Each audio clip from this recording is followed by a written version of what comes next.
religiosidade, pelas portas que o Senhor abrirá para nós. Oh, nós nos achegamos confiadamente a esse lugar, porque nós sabemos, Senhor, que as portas dos céus, elas já se abriram para nós. Os céus já estão abertos para o derramar do seu favor, para o derramar da sua graça nesse lugar. Obrigado, Pai, pela tua unção nessa noite. Obrigado, Pai, pelo teu Espírito sendo derramado na tua igreja. Obrigado, Senhor, pelo seu poder operando nesse lugar. Obrigado, Senhor, por essa noite de libertação. Obrigado, Pai, pela essa noite de cura, pela essa noite de provisão, porque nós cremos no teu poder, nós cremos na tua unção, nós cremos na tua unção, nós cremos na unção que despedaça todo jugo, oh, na unção que despedaça todo cansaço, na unção que faz sair toda a incredulidade, na unção que expulsa todo espírito de religiosidade, a tua unção que expulsa todo o cansaço, toda a letargia, tudo aquilo que impede dos teus filhos ouvir a tua voz. Obrigado, Senhor, pela tua unção nesse lugar. Obrigado, Espírito Santo, pelo Senhor se movendo em nosso meio. Oh, a atmosfera já não é mais a mesma nesse lugar. Obrigado, Senhor. Obrigado, Senhor. Aleluia. Glória a Deus. Muito obrigado, grupo de louvor. Vocês podem sentar. Boa noite, amados. A graça e a paz. Vocês estão bem? Aleluia. Vou perguntar de novo. Vocês estão bem? Aleluia. Glória a Deus. Então, que maravilha, amados. Estarmos aqui. Nós estamos aqui para celebrar. Amém? Quantos vieram para celebrar nessa noite? Eu estou aqui para celebrar com você. Estou aqui para celebrar a salvação, para celebrar a vida, para celebrar a provisão, para celebrar tudo aquilo que o Senhor é e tem feito por nós. Amém? Aleluia. Então nós não podemos vir a esse lugar, né, de uma forma qualquer, chegar a esse lugar como se nada tivesse acontecendo. Amados, grandes coisas do Senhor já estão acontecendo nesse momento. Amém? Porque o Senhor diz que Ele habita no meio da adoração. Se você prestou uma adoração, um louvor ao Senhor, eu tenho certeza que Ele já começou a te tocar de uma forma que só Ele consegue te tocar. Ele já te viu da forma como Ele consegue te ver, e não como as pessoas te veem, mas há uma forma especial do Senhor olhar para nós. Amém?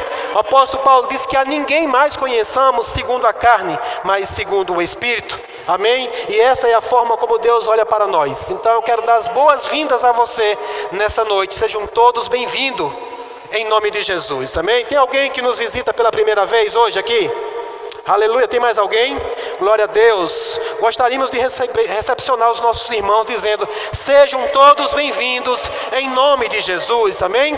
É sempre um prazer receber você aqui. Seja bem-vindo, sinta-se à vontade. Eu sei que está um pouco calor, mas nós vamos aproveitar esse calor e vamos pegar o fogo do Espírito também. Amém, amados? Eu sei que em breve nós estaremos num ambiente mais confortável. Você vá tendo um pouquinho de paciência e vá crendo, porque em breve nós estaremos ar-condicionado nesse lugar. Eu creio em nome de Jesus, uma sala preparada, porque nós somos da fé e nós cremos e por isso nós falamos. Amém? Aleluia. Nós não nos limitamos ao que nós vemos, mas sim aquilo que nós cremos. Amém? Tem alguém que completou a idade nova nessa semana, de domingo para cá? Tem algum aniversariante dessa semana? Tem não? Ninguém? Aleluia. Pensei que ia sair bolo hoje aqui, rapaz. Mas que bom, nós oramos por os aniversariantes da semana. Seja aniversário de novo nascimento, aniversário de idade nova mesmo, aniversário de casamento. Nós queremos sempre, irmãos, estar lembrando essas coisas também junto com você. O Senhor diz na sua palavra que nós devemos trazer à memória aquilo que nos dá alegria. Eu não sei você, mas eu celebro o dia que eu nasci. Mas eu celebro mais ainda o dia que eu nasci de novo, o dia que eu entreguei a vida para Jesus. É um dia de celebração. Eu tenho guardado no meu coração o dia que eu nasci de novo. Então eu quero motivar você também a lembrar desse dia, dessa data. Talvez se você está esquecido, comece a lembrar qual foi o dia que eu verdadeiramente nasci de novo, que eu entreguei a minha vida para Jesus. Amém? E nós podemos orar também aqui por você, por esse dia. Amém? Então eu acredito que nesse momento agora nós vamos para a palavra e a palavra do Senhor, ela precisa de algo. Ela precisa que você esteja receptivo. O Senhor, Ele envia a sua palavra com uma finalidade, mas ela precisa encontrar alguém que está disposto a receber. Eu queria fazer uma confissão. Diga: Senhor, eu estou pronto, eu estou apto para receber a palavra do Senhor nesse momento. Aleluia. Porque, irmãos, eu sei que se a palavra encontrar um coração nessa noite, para ela ser semeada, ela vai produzir muitos frutos. Amém? Glória a Deus. Então nós estamos aqui nessa noite para falar um pouco da palavra do Senhor. E eu gostaria que nesse momento, se você está com o seu celular no modo ativo, coloca ele no modo avião, amados. Ou silencia as notificações, para que nada roube a sua atenção, para que nada distraia ou tire o melhor de Deus para você nessa noite. Amém? Eu tenho certeza que enquanto a palavra é ministrada, o Espírito Santo, ele vai ministrando ao seu coração. E o Espírito Santo, irmãos, ele fala de uma forma bem silenciosa, bem tranquila, bem sutil. E qualquer outra coisa ela pode roubar a atenção. Há uma unção nesse lugar. Você sabia que essa unção, se a gente não tomar cuidado, ela pode sair daqui? Eu quero aproveitar o máximo da unção que está aqui nesse momento. Eu quero aproveitar o máximo da unção. A unção é o poder de Deus ao nosso favor, para agir em favor daqueles que estão crendo e daqueles que estão precisando e que querem. Amém? Porque muitos precisam, mas às vezes não querem. Muitos precisam, mas não estão crendo. Mas eu tenho certeza que nessa noite, se você não está crendo, no final desse culto, você vai sair daqui crendo na palavra do Senhor e no poder dele. Amém? Glória a Deus. Abra a sua Bíblia comigo em Romanos, capítulo de número 1 e o versículo de número 16.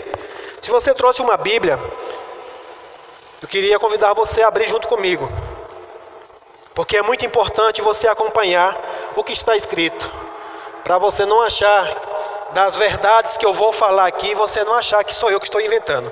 Então abra a sua Bíblia em Romanos capítulo 1 e o versículo de número 16. Diz assim: porque não me envergonho do Evangelho de Cristo, pois é poder de Deus, diga poder de Deus, amém, para a salvação de todo aquele que crê, primeiro do judeu e também do grego, ou do gentil, como tem em algumas versões. Verso 17: porque nele se descobre a justiça de Deus, de fé em fé, como está escrito, mas o justo viverá pela fé. Porque do céu se manifesta a ira de Deus sobre toda a impiedade e injustiça dos homens, que detêm a verdade em 9.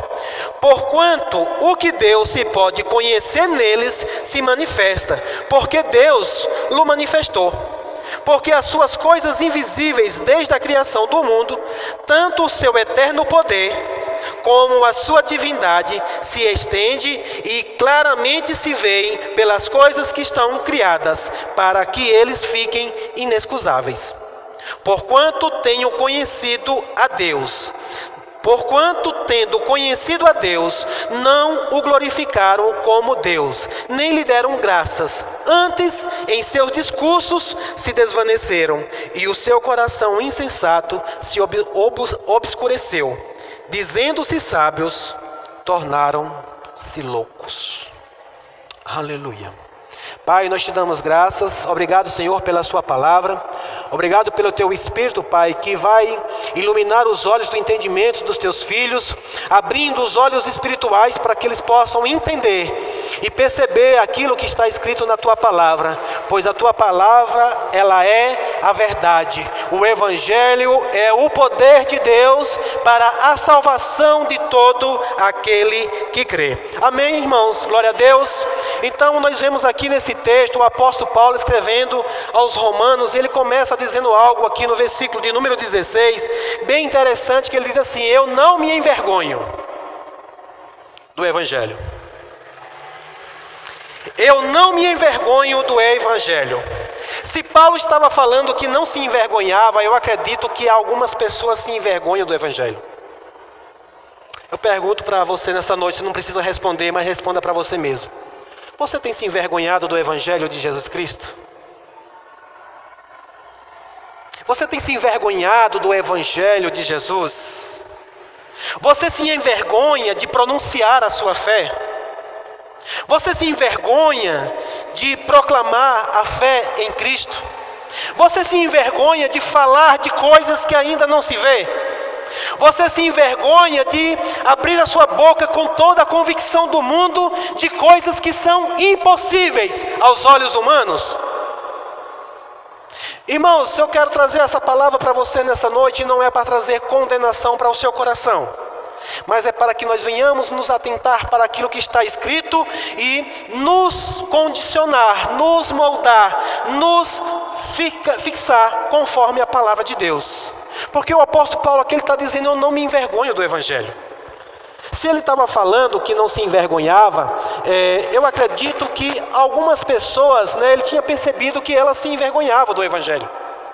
E essa palavra veio muito forte ao meu coração, porque aqui está dizendo, ele vai dizer que, porque nele se descobre o quê? A justiça de Deus. Em que se descobre a justiça de Deus? No Evangelho de Jesus Cristo. E aí ele vai dizer, de fé em fé, como está escrito, mas o justo viverá pela fé. Não é pelo seu dinheiro, não é pelo aquilo que você sabe fazer, não é pelo aquilo que você tem, não é por quanto você tem no seu banco. O justo viverá pela fé. E amados, é bem interessante nós entendermos que é a própria fé quem vai nos justificar. Nós vamos ver aqui no decorrer dessa palavra nessa noite, que é a própria fé quem vai nos justificar. Fé em quem? Fé em Cristo Jesus. E amados, se nós não prestarmos atenção no que está escrito, nós corremos um grande risco de viver uma vida vindo para a igreja, viver uma vida, congregando, e de repente viver uma vida fora da palavra de Deus, e sem viver o que a palavra diz, porque a palavra diz que o justo viverá pela fé. E eu vou confrontar você nessa noite com algumas palavras aqui. Quantos aqui são justos? Quantos aqui são justos? Você que não levantou a mão, você não é justo? Perceba, irmãos, como isso é confrontador. Não é para te condenar. Mas veja que para você viver pela fé, primeiro você precisa crer que você é justo. Mas pastor, a Bíblia diz que não há um justo sequer, pastor. Certo, a Bíblia falou que de fato não havia um ser humano que pudesse se justificar por si só. Porque é Deus quem justifica. Diga, é Deus que me justifica. Aleluia, você precisa começar a crer, irmãos. Porque o justo viverá pela sua fé.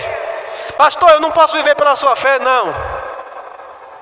Você não viverá pela minha fé. Você não viverá pela fé da sua esposa. Você não viverá pela fé do seu esposo. O justo viverá pela sua fé. Fé é individual. Eu tenho que crer e tenho que também ensinar você a crer.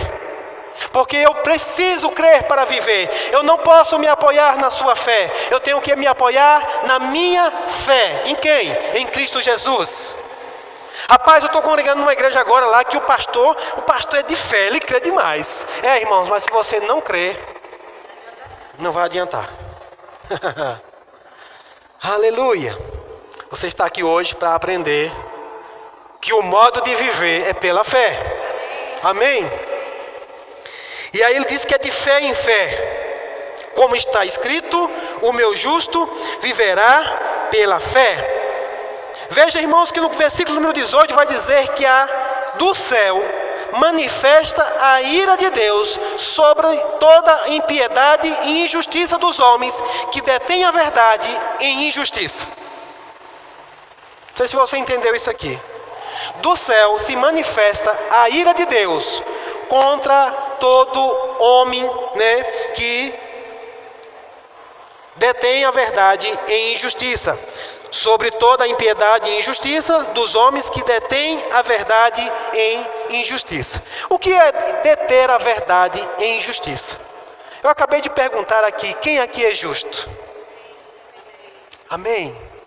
Mas sabia que a maioria da igreja não crê que é justa? Porque às vezes fica se baseando a sua justiça naquilo que você pode fazer. Pastor, eu ando com minha vida torta, certo? Mas se você crê que Jesus acertou e Ele pode acertar a sua, Ele te justifica. A justificação não vem pelo que você faz, é pelo que Jesus fez. Amém, irmãos? Nenhum de nós poderíamos se tornar justo. Você percebe que a maioria do ser humano, ele tenta se justificar o tempo todo? Se eu fosse perguntar, por que você não veio para o culto hoje? Ah, pastor, é porque isso, mais aquilo. Uma tentativa de justificar. Jesus já nos justificou. E por isso ele diz que pode todas as coisas, nós podemos todas as coisas nele. Nós não precisamos nem andar nos justificando mais. Porque tudo é possível ao que? Tudo é possível ao que? O justo viverá pela fé. Você vai vir para a igreja pela fé. Você vai andar em justiça pela fé. Você vai desfrutar de justiça pela fé. É pela fé, irmãos. Não é pelas circunstâncias, não é pelas condições. E aí a palavra vai dizer que o justo viverá pela fé. E aí o que entra mesmo em gancho aí é a questão de justiça. Por quê? Porque a maioria das pessoas, elas não creem que são justas. Elas não entendem o que é justiça de Deus. Quem aqui já ouviu um ditado que diz assim: a justiça de Deus tarda, mas não falha. A justiça de Deus tarda, mas não falha. Deixa eu dizer, a justiça de Deus nem tarda e nem falha. Mas não da maneira como você aprendeu. Não para castigar, não para condenar alguém. A justiça de Deus não tarda e não falha para justificar a mim e a você que crê no nome de Jesus. Diga: a justiça de Deus não tarda e nem falha. Ela me justifica. Oh, aleluia! Aleluia! Lá em 2 Coríntios capítulo 5 e o versículo de número 21, se você quiser abrir, se não você anota, mas se você ainda não crê, é melhor que você abra. 2 Coríntios capítulo 5 e o versículo número 21, vai dizer assim: aquele que não conheceu o pecado. Quem foi que não conheceu o pecado? Jesus. Aquele que não conheceu o pecado, Deus o fez pecado por nós. Agora para quê? Para você se sentir condenado? Para você se achar injustiçado? Para você viver por aí se achando um coitadinho? Não, tem um propósito. Jesus se fez pecado para que eu e você nos tornássemos justiça de Deus. Oh, aleluia! Pega isso pela fé, irmãos. Pega isso pelo Espírito, porque Jesus, Deus o fez pecado nele. Colocou o meu pecado, o seu pecado, a sua culpa, a sua iniquidade, os seus erros, os seus fracassos, as suas falhas todinha em Jesus, para que eu e você agora estivéssemos justificados diante de Deus, como se nada tivesse acontecido. Obrigado pelos amém. É para você que Jesus fez isso. Ele se tornou pecado para que você se torne justiça diante de Deus. Abra lá em Romanos capítulo 5, por favor. Romanos capítulo de número 5.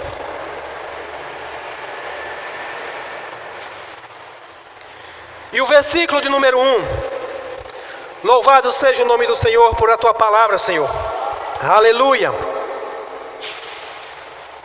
Oh, aleluia. Romanos capítulo número 5, e nós vamos ler o versículo 1 e 2, acho que nós vamos ler um pouquinho mais, até o 3. Eu estou lendo na versão NVT. Diz assim: portanto, uma vez que pela fé fomos declarados justos. Fomos declarados justos. Temos paz com Deus por causa daquilo que Jesus Cristo, nosso Senhor, fez por nós. O que foi que Ele fez por nós? Ele não tinha pecado, mas Ele se fez pecado. Ele não se fez pecador, amém? Ele não se tornou um pecador. Para que você não saia fazendo confusão, para que o diabo não coloque isso na sua mente hoje. Jesus, ele não se tornou um pecador. Pastor, o que é se tornar um pecador e se tornar pecado? Ele apenas recebeu o meu pecado e o seu pecado. Para que ele se tornasse um pecador, ele tinha que cometer pecado. Nós pecamos, nós fomos pecadores, nós éramos pecadores. Mas uma vez justificado, você não é mais pecador. Você não é mais pecador. Você não é mais pecador. Creia nisso, irmãos. Mas pastor, eu pequei hoje. Se arrepende dessa coisa, meu irmão, e recebe a justiça de Deus. Sabe por que você pecou ainda? Porque você ainda não creu que você é justiça. Você só peca porque quando você não sabe ainda quem é você em Cristo Jesus. Mas quando você sabe que Deus fez justiça por mim e por você, justificando, declarados justos perante a presença dEle. Venha, meu filho, você agora é filho, pode se achegar, eu não te castigo mais, eu não tenho castigo para você não. É mentira o que o cão disse para você. O diabo mentiu para você dizendo que eu estava aqui com um cajado preparado para castigar você. Não, eu tinha amor, eu tenho amor para te dar. Eu te alcanço pelo amor. E por amor eu dei o meu filho para morrer na cruz por você. Por isso agora venha.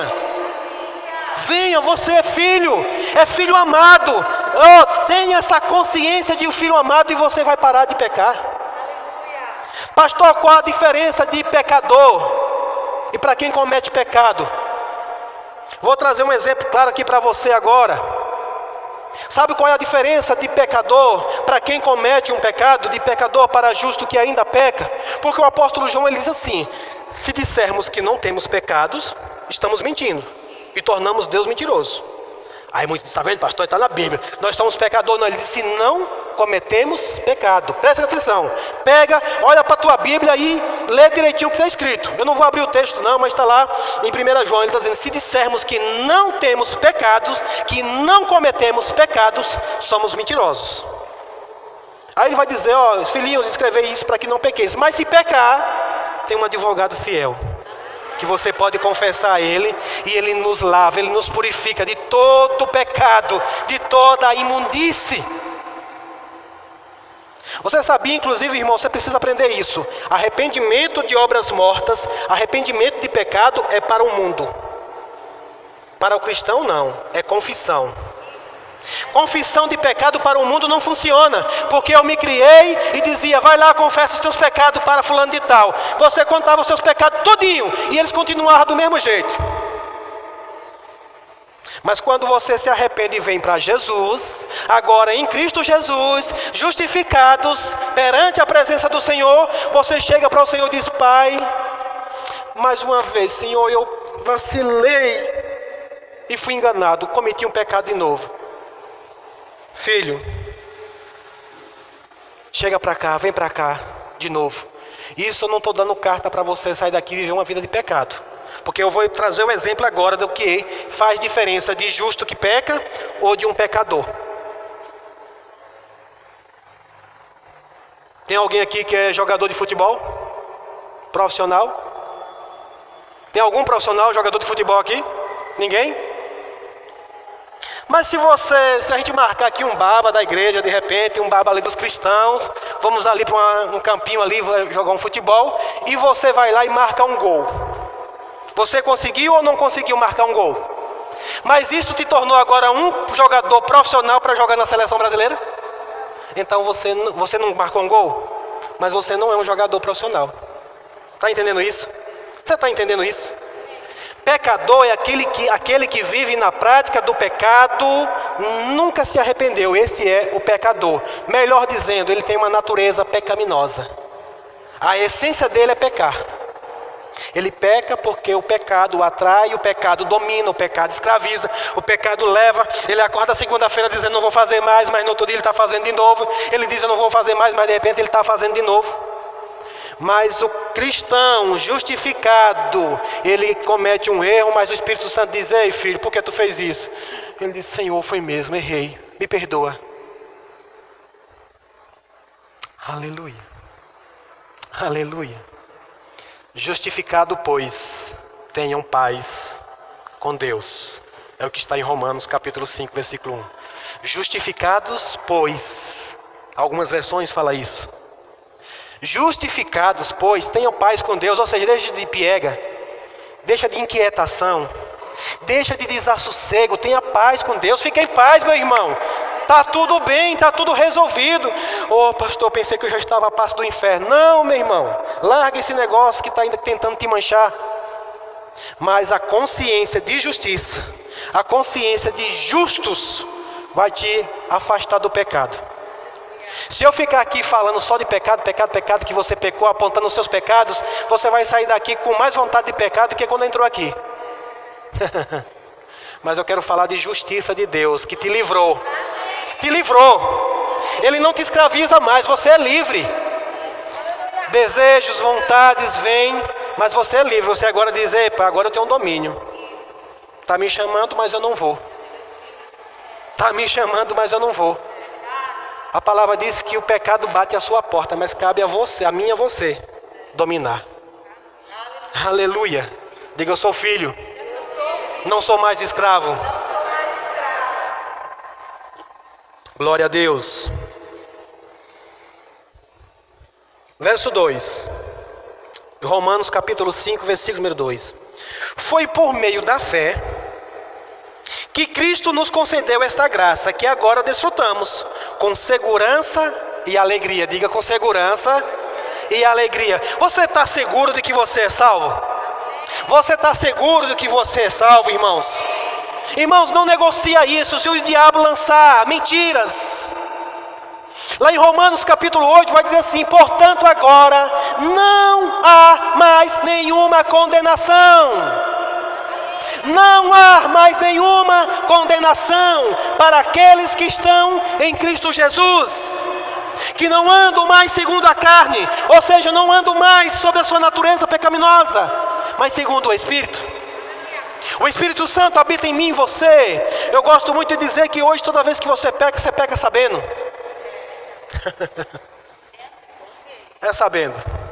Pastor, o senhor também é. Se eu pecar, eu peco sabendo. Porque o Espírito Santo, ele não me deixa desavisado. Ele vai dizer: filho, não vai não, não vai não, não vai não, não faz não, não faz não, não faz não. Espírito Santo, fica aí, é só ali, eu já volto. Mas você vai sabendo. Eu costumo dizer que são dois os que te avisam do pecado. Primeiro é o Espírito Santo para você não fazer. Mas depois que você faz, alguém chega logo para perto e diz: está vendo aí? Eu não disse que você não conseguia? Caiu de novo. Ei. Mentira que você não é salvo. Cadê a sua salvação? Você é pecador. A sua posição como justiça, como justificados por Deus, é dizer: ei Satanás, você me enganou mais uma vez, mas a partir de hoje eu me posiciono segundo um filho de Deus, e não vou mais envergonhar o Evangelho. Eu não vou mais me envergonhar do Evangelho, porque tanto você se envergonha como você envergonha o Evangelho. Não se envergonhar do Evangelho, irmãos, é diante da tentação. Vou dizer, você dizer: epa, eu sou filho. Não é homem não? Sou, mas sou filho de Deus. Nós homens, vou falar logo com os homens aqui. Muitas vezes nós somos confrontados, sim ou não? O diabo está fazendo a tentação: que nada, pai, você é macho, você é homem. E você bate no peito e diz: eu sou homem, de tal ponto que eu vou dispensar a sua proposta. Porque alguém pagou o preço por mim. Porque alguém um dia morreu na cruz por mim. Eu não valia nada, eu estava com a minha vida toda bagunçada, mas Ele levou sobre si os meus pecados. E Ele não é digno de eu estar envergonhando, porque Ele pagou o preço de uma vergonha pública, para que hoje eu possa andar publicamente sem me envergonhar de proclamar as verdades já ditas por Ele. Quando você não se envergonha do Evangelho, você se posiciona dessa forma: Ei, meu irmão, vamos fazer um negocinho aí para rachar? Metade sua e metade minha. Ninguém vai saber. É só entre nós dois aqui, ó. Beleza. Não é pecado não, besteira, rapaz. Ninguém vai saber não, é só essa vez. Tu vende por tal preço e diz que foi tal preço. Na Bíblia isso tem um caso de um homem, de um esposo e de uma mulher. E os dois morreram perante o altar. Ananias e Safira fizeram um negocinho desse mais ou menos combinado. Nós vamos fazer assim: nós vamos vender e vamos dizer que vendemos por tanto e vamos levar tanto. E o Espírito Santo inspira um homem chamado Pedro e diz: ei, por que tu deixou o diabo se entrar no teu coração? O Espírito Santo deu uma oportunidade dele naquele momento ainda, dele confessar dentro da igreja, se arrepender, dizer: homem, olha, realmente eu fiz um negócio aqui, vacilei. Mas não, ele negou, blasfemou contra o Espírito Santo, sofreu juízo ali. Não é Deus que queria matar não, mas ele tentou se aproximar de Deus de uma forma que não deveria. Mas quando nós não nos envergonhamos do Evangelho, você vai dizer: não, meu irmão, o negócio é muito bom, a proposta é muito boa, é muito dinheiro envolvido, mas eu creio num Deus que provê tudo aquilo que eu preciso, num Deus que há de suprir todas as minhas necessidades. Ah, rapaz, mas tu é besta mesmo, tu nessa precisão, nessa pindaíba aí, e tu vai ficar suportando, aí não quer fazer esse negócio? Vou não, porque eu sou justo perante o Senhor. Aleluia. Está vendo aí, pastor? É por isso que eu digo que eu não sou justo. Mas porque você ainda não sabia. Mas a partir de hoje você está sabendo que Jesus, ele já justificou. Ele apagou todos os seus pecados. Ele não está aqui para lembrar de nada de errado que você fez, irmãos. Ele lembra do que Jesus fez na cruz. Amém? Glória a Deus.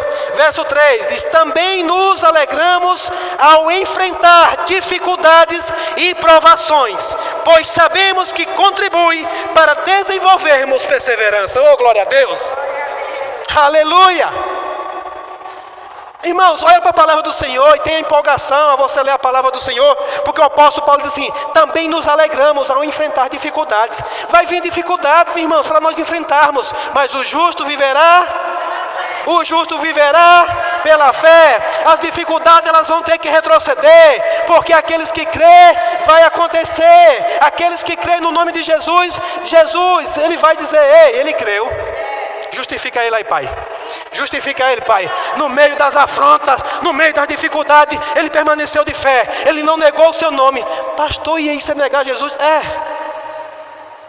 Se não me negardes diante dos homens, eu confessarei você diante de Deus. Ah, pastor, eu pensei que negar Jesus era só não dizer que não queria ele, ou então confessar Jesus era só na igreja: Senhor, eu te aceito como Senhor e Salvador. Não, você confessa Jesus em todos os lugares que aparece uma situação querendo tirar você do lugar onde Deus te colocou. E você confessa Jesus. Não, meu irmão, eu sou crente, eu sou cristão, e isso daí, essa proposta é muito boa, mas eu não concordo não aceito não. Pode oferecer para outra aí. Aliás, não ofereça para ninguém não. Deixa eu te dizer, meu irmão, isso que tu está fazendo aí é complicado. Vem aqui, deixa eu te mostrar aqui o negócio, a proposta. Aproveita, irmãos, para testemunhar. E o cara vai dizer: rapaz, não é que é mesmo, né? Agora não, de repente você escorrega igual o sabonete molhado e está lá se ensaboando do mesmo jeito. Aí depois diz que é crente. Aí depois vem para a igreja. Aí o diabo pega aquela mesma pessoa que te fez a proposta: gente, tudo isso que é crente, rapaz. E aí de repente está lá, você sendo envergonhado. Mas quando você não se envergonha do Evangelho, você não vai ser envergonhado. Você não será envergonhado. Eu digo para você aqui hoje: não retroceda, permaneça de firme, de pé, porque é Deus que te justifica. É Deus que te justifica, irmãos. Oh, aleluia. Ele diz: também nos alegramos ao enfrentar dificuldades e provações, pois sabemos que contribui para desenvolvermos perseverança. E a perseverança produz o quê? Caráter aprovado. E o caráter aprovado fortalece nossa esperança. E essa esperança não nos decepcionará, pois sabemos quanto Deus nos ama, uma vez que Ele nos deu o Espírito Santo para nos encher o coração com seu amor. Oh, glória a Deus, aleluia. Aleluia. É de fé em fé, é de fé em fé. E o justo vai vivendo pela fé. Você quer morrer? Se você quiser morrer, desista de crer. Porque aí você vai morrendo, morrendo, morrendo, morrendo. Inclusive, quando Adão pecou, ele morreu instantaneamente. Espiritual. No espírito. Ele viveu mais 900 e tantos anos, mas naquela hora ele morreu espiritualmente. Você já percebeu que mesmo você cometendo pecado hoje, mas você não morre instantaneamente?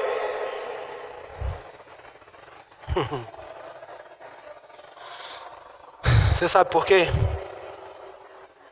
Porque aquele que não tinha pecado morreu por mim e por você. Oh, aleluia. Revela, Espírito Santo, para os teus filhos. Oh, Senhor, eu oro para que eles tenham revelação disso. O motivo de não sermos consumidos, de não morrermos instantaneamente, é porque aquele que não tinha pecado, ele morreu.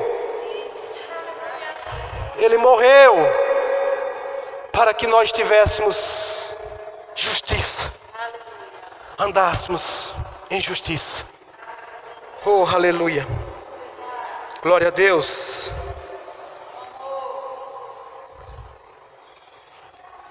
Quando estávamos completamente desamparados, Cristo veio na hora certa. No versículo 6. Quando estávamos completamente desamparados, Cristo veio na hora certa. Diga, Jesus veio na hora certa e me salvou. Oh, aleluia. Veio na hora certa e morreu por nós, pecadores. Oh, aleluia. Eu não sou.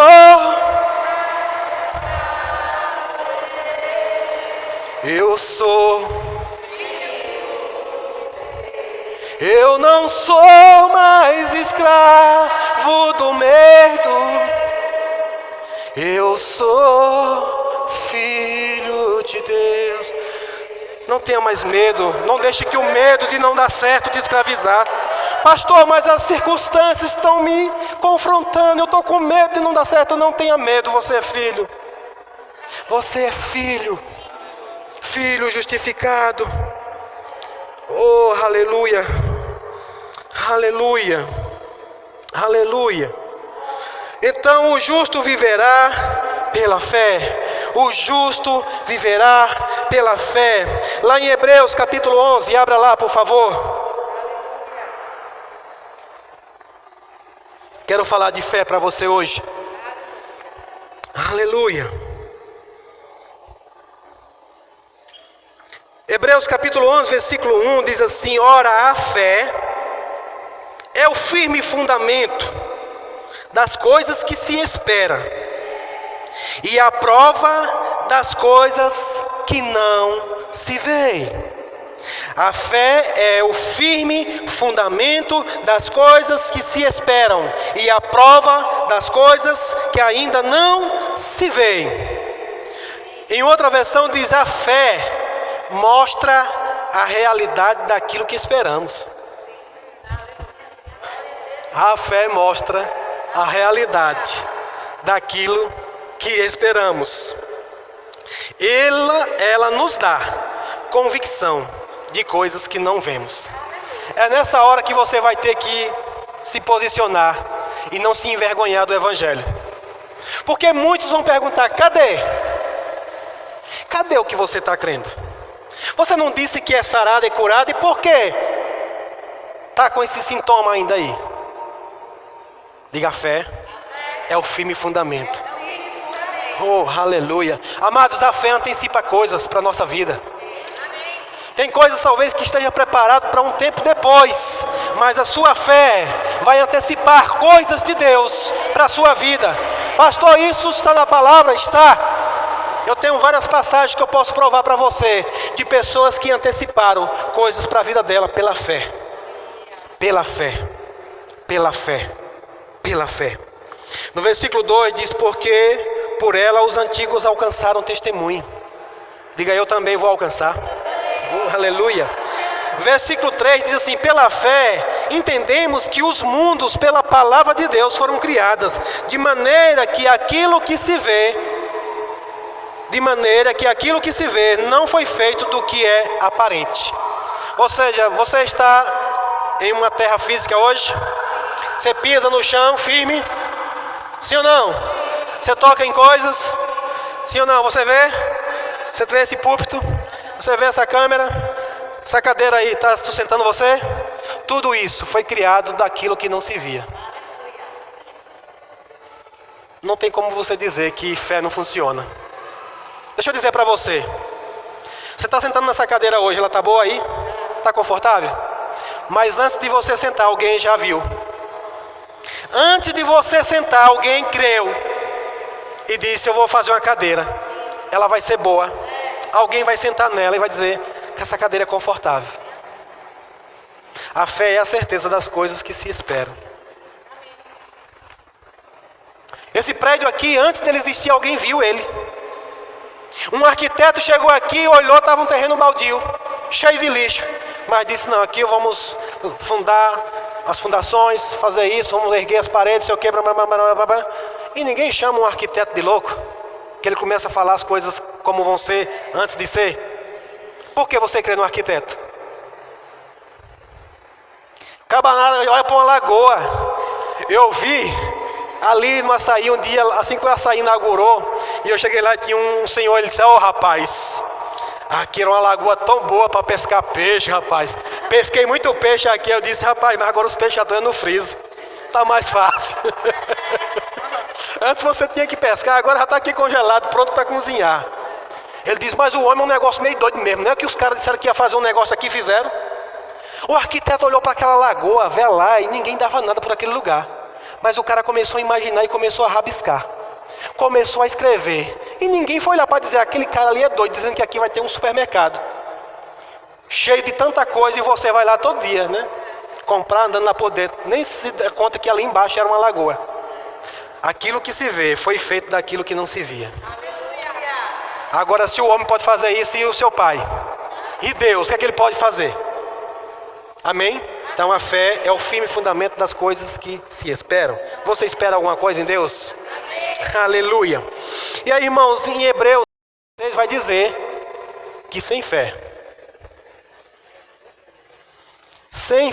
é impossível. Diga: é impossível agradar a Deus.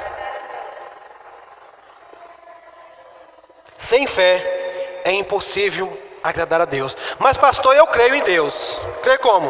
Em um Deus todo-poderoso que está lá no céu, um monte de coisa. Mas por que você não crê no que está escrito?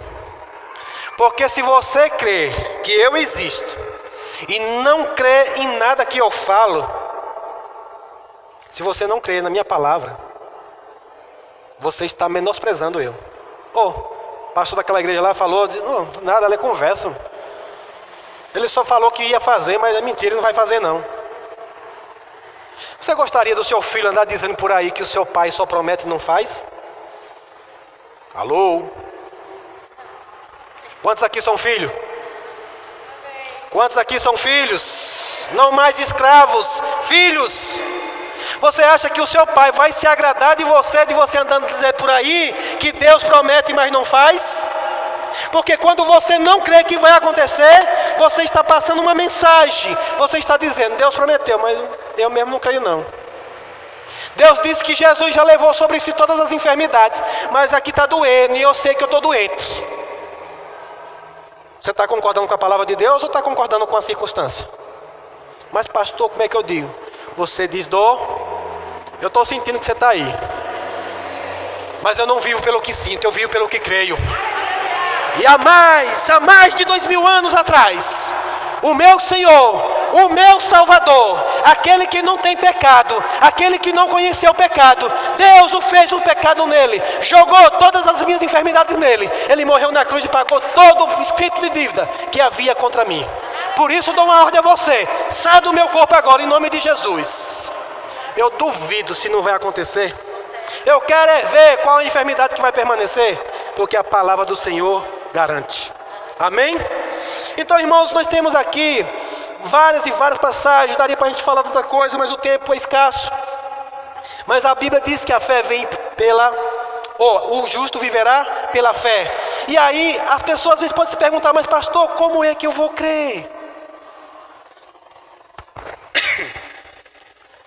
Quantos aqui já pediram para o Senhor aumentar a sua fé? Pedro pediu isso, né? Senhor, quantas vezes eu tenho que perdoar meu irmão? 7 vezes? Jesus disse, não, 70 vezes 7. Senhor, aumenta a nossa fé.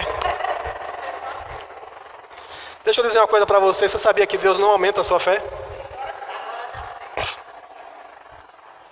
Ele dá a mesma medida de fé para todos. Agora é eu e você que faz ela aumentar. Como? Como é que você aumenta a fé? Como é que nós aumentamos a nossa fé? Irmãos, eu estou trazendo palavra para salvar a tua vida, porque a Bíblia diz que você vive pela fé. Você é justo e a maneira do justo viver é pela fé. E como é que a fé vem? A fé vem pelo ouvir. E o ouvir a pregação de Cristo. Amém? Abra sua Bíblia em Romanos capítulo 10, versículo de número 17, para você não sair dizendo que é eu que estou dizendo. Romanos capítulo 10, versículo de número 17. Diz assim: portanto, a fé vem por ouvir, isto é, por ouvir as boas novas a respeito de Cristo. Tem uma versão que diz de sorte, não é? Né? Diga de sorte. Já pensou, irmão, se a fé fosse por você trabalhar muito? Se a fé fosse pelas muitas coisas que você realizasse? Você crê que Jesus facilitou as coisas para nós? A fé vem pelo ouvir. Agora você precisa entender o que é ouvir. Ouvir não é escutar, irmãos. Você está escutando barulho de carros passando ali? Isso não gera fé. A não ser que você chegue em casa e você comece a sintonizar os seus ouvidos no barulho dos caminhões. E aí você vai começar a imaginar que tipo de caminhão é aquele que está passando. Tem alguém aqui que é especialista em fazer isso, né? Não vou confessar o nome do santo, não. Mas ele conhece caminhão pelo barulho do caminhão. Sabe o que é que isso me diz? Ele medita um pouquinho nos barulhos dos caminhões. Porque a fé vem pelo ouvir e ouvir da pregação de Cristo, ou a respeito daquilo que Cristo fez por mim e por você. Jesus já nos justificou. Para você crer que você é justo, você precisa ouvir e ouvir várias vezes que você é justo. Meditar. Ouvir é você inclinar os seus ouvidos para aquilo que você ouviu. É você chegar em casa, rapaz, o pastor estava pregando hoje, está na palavra dizendo que a fé vem pelo ouvir. E ouvir a pregação de Cristo. Ele falou lá de Romanos 5. Ele falou lá de 2 Coríntios capítulo 5, versículo 21. Ele falou de Romanos 5, capítulo 5, versículo 1. Ele falou de Romanos 10, 17. Você vai lembrando dos versículos e você começa a olhar agora para aquilo que foi pregado, para aquilo que foi ministrado. Lê novamente, medita, vai dormir pensando nisso, acorda pensando nisso, passa o dia amanhã pensando nisso, vai dormir pensando nisso. E aí eu quero ver se uma hora você não vai estar crendo. Até que de repente a fé sai daqui, do campo da mente, do campo de batalha, onde tem uma batalha travada, e ela cai para o seu coração. Porque em Romanos 10, inclusive, Romanos 10, 9, vai dizer que com o coração se crê para a justiça. Diga, com o coração se crê para a justiça, e com a boca se faz confissão para a salvação. Oh, aleluia. Oh, pastor, pensei que era só aqui. Não. É no coração, e isso, o coração não é o seu músculo de bombear sangue, não. É o seu espírito. Coração, quando a Bíblia fala de coração, fala de espírito. É quando a fé no coração está aqui dentro, e de repente ela sobe. E quando ela chega aqui, você não consegue mais voltar ela. Ela vai sair. Ela vai sair. Quando ela sair daqui do coração, ela vem carregada de fé. Fé, a boca fala para salvação. Amém? Glória a Deus. Isso é muito sério, irmãos, porque, por exemplo, às vezes você diz, alguém quer entregar a sua vida para Jesus, quer vir aqui na frente confessar Jesus, aí ele vem aqui, ouviu a palavra, Jesus, eu te recebo como meu Senhor e Salvador, mas falou daqui para cá. Isso é difícil de falar? Não. Mas quando vem daqui, aí ela vem, você tenta segurar ela, quer sair, você fica aí, eu não quero falar isso não, fica aí. Aí vem, até que quando chega aqui você diz, Senhor, eu te recebo como meu Senhor e Salvador. Aí já foi. Aí você confessou com a boca para a salvação. Fé do coração. Diga, fé do coração. Existem vários tipos de fé. Fé mental, sabe? Fé em coisas que você, dá crédito mesmo ali. Mas nós estamos falando da fé do tipo de Deus, a fé do coração. Amém? Então, se a fé vem pelo ouvir, irmãos, você aprendeu que você deve inclinar os seus ouvidos para o que Jesus fala. Amém? Assim como a fé vem pelo ouvir, a incredulidade também vem. Eu converso com você meia hora e eu sei o que é que você está ouvindo. Não preciso ser especialista em nada.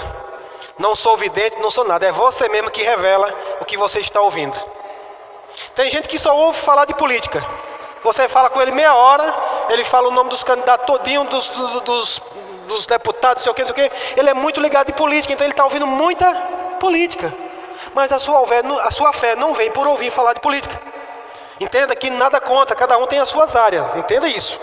Mas você não vive pela condição dos políticos, você vive pela fé. Se você é justo, você vive pela fé. Então você vai precisar ouvir de política e precisar ouvir de fé. Eu, como não tenho nada com a área de política, eu prefiro ouvir o que Deus tem para falar para mim. Amém? Tem gente que gosta demais de futebol. Você fala com ele, ele sabe todos os times, em que posição está, o nome do jogador dos times todinho, aquele tempo todo ele só fala naquilo. Ele está ouvindo o quê? Só sobre aquilo. Então, vai ser conduzido para aquilo ali. Mas o justo, ele vive pela fé. E a fé vem pelo? Amém. Glória a Deus. Então, amados, nós precisamos cada vez mais nos atentar para isso. Romanos capítulo 4, verso 18. Estou quase encerrando essa mensagem. Mas você está recebendo algo nessa noite? Você está recebendo algo nessa noite? É fé para nos salvar. É fé para nos salvar. Pastor, eu não já entreguei a minha vida para Jesus? Já, irmãos, mas você precisa ser salvo da incredulidade. Você precisa ser salvo das coisas que ainda você excede. Amém?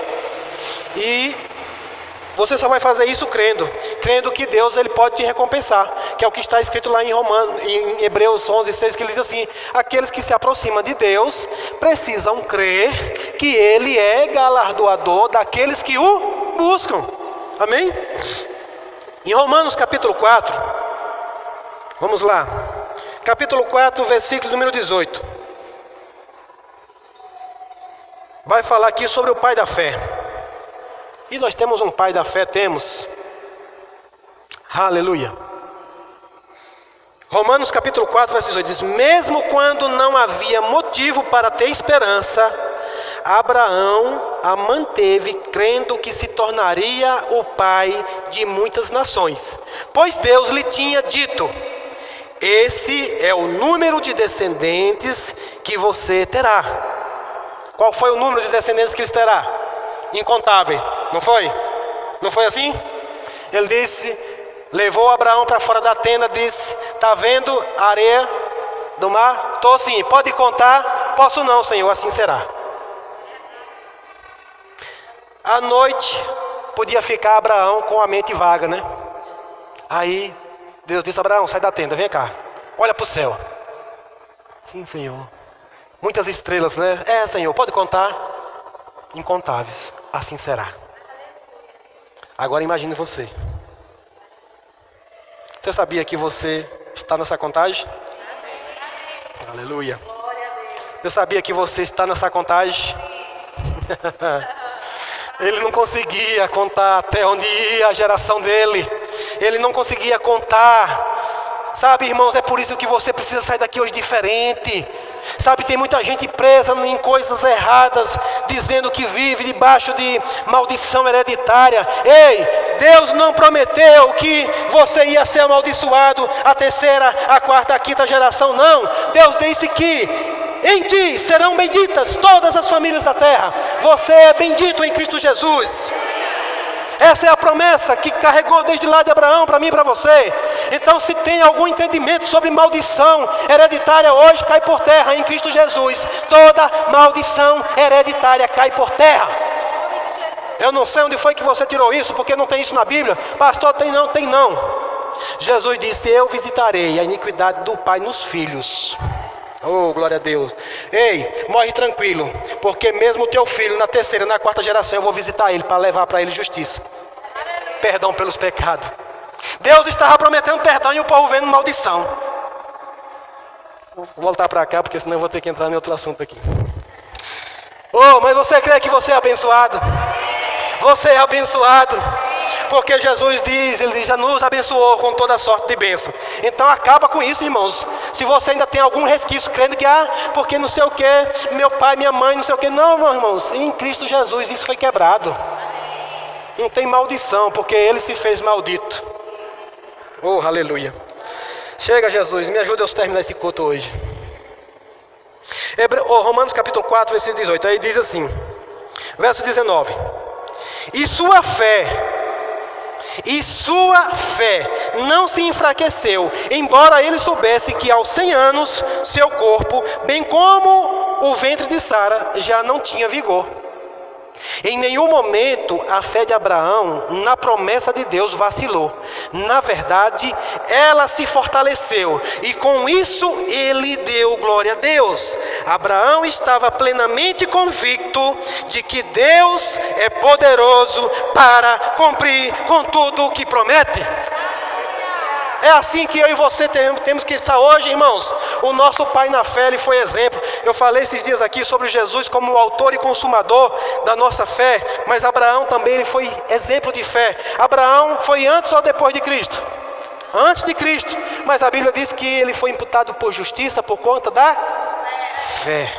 Ele foi justificado pela fé. Porque ele creu, ele foi justificado. Carimbado. Oh, aleluia. Você agora em Cristo Jesus não tem mais o que duvidar. Amém? Então, veja que ele mesmo na situação do corpo dele já envelhecido, o ventre de Sara, também já cansado pela idade e era estéril, mesmo assim ele não duvidou. Ele não duvidou por aquilo que Deus tinha prometido e até que Deus se cumpriu. Eu pergunto para você nessa noite, Abraão era melhor do que eu e você? De jeito nenhum. Porque Cristo não pagou o preço por Abraão, por Moisés, por Isaac, por Jacó. Jesus pagou o preço por todos. Oh, se sinta privilegiado, irmãos. Se sinta alguém privilegiado, que Deus nos amou de tal maneira que deu seu Filho para morrer na cruz por mim e por você. Amém? Aleluia. E aí, no verso 22 vai dizer assim: por isso, por sua fé, ele foi considerado justo. Verso 23. E quando Deus considerou Abraão justo, não fez apenas para benefício dele. As Escrituras dizem que foi também para nosso benefício, pois elas garantem que também seremos considerados justos por crermos naquele que ressuscitou dos mortos, a Jesus, nosso Senhor. Veja que Deus não justificou Abraão, não só pela fé, mas também por nós. Por isso que eu estou falando que você hoje, eu e você, somos resultado também da fé de Abraão e daquilo que Deus prometeu, que eram incontáveis. Você sabe quantas gerações ainda virão depois de nós? Não sabemos. Todas essas que foram alcançadas estão lá na contagem de Abraão. Não sei se lá no céu ele vai poder contar, mas aqui eu só sei de uma coisa: o galardão dele está só sendo acrescentado. Abraão, valeu a pena, você crê, Abraão? Está contando. Mas vamos para um outro. Abraão, ele apenas apontava para o que estava por vir. Amém? Então, nós vamos agora abrir o texto lá em Mateus. No verso 23, 25 ainda lá ele diz assim: ele foi entregue à morte, falando de Jesus, por causa de nossos pecados, e foi ressuscitado para que fôssemos declarados justos diante de Deus. Estou ainda terminando lá o capítulo que eu estava lendo de Romanos 4. No verso 25 ele diz que Jesus foi entregue a quê? À morte por causa de nossos pecados e foi ressuscitado para que fôssemos declarados justos diante de Deus. E aí nós vemos aqui em Mateus 27, quero que você abra comigo lá, nós já vamos encerrar. Sabe, irmãos, quando eu falei a você que fé antecipa as coisas, eu vou citar só um exemplo aqui, que é o exemplo da mulher Ciro-Fenícia. A palavra diz que ela clamou a Jesus por algo, e Jesus disse assim: mulher, ainda não é o teu tempo. Ainda não é o teu tempo, mas aquela mulher insistiu e permaneceu tanto em fé, que Jesus disse assim: mulher, seja feito conforme a tua fé. Você sabia que você pode insistir em fé, que Deus não vai ficar com raiva de você? Aleluia. Mateus capítulo 27, versículo 26. Vou ler rapidinho aqui, só para citar o exemplo de Jesus.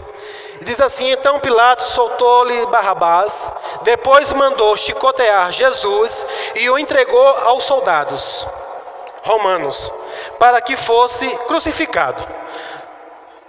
Versículo 27. Mas primeiro os soldados levaram Jesus para o pátio do quartel e chamaram a tropa toda. Tiraram-lhe a roupa e vestiram-lhe um manto vermelho. Fizeram uma coroa de espinhos e colocaram em sua cabeça. Depois puseram-lhe uma vara na mão direita, como se fosse um cetro. E se ajoelharam diante dele em sinal de zombaria, dizendo: salve, rei dos judeus! Gritavam eles, e cuspiram nele, tomaram a vara da mão dele e batiam com ela na cabeça dele.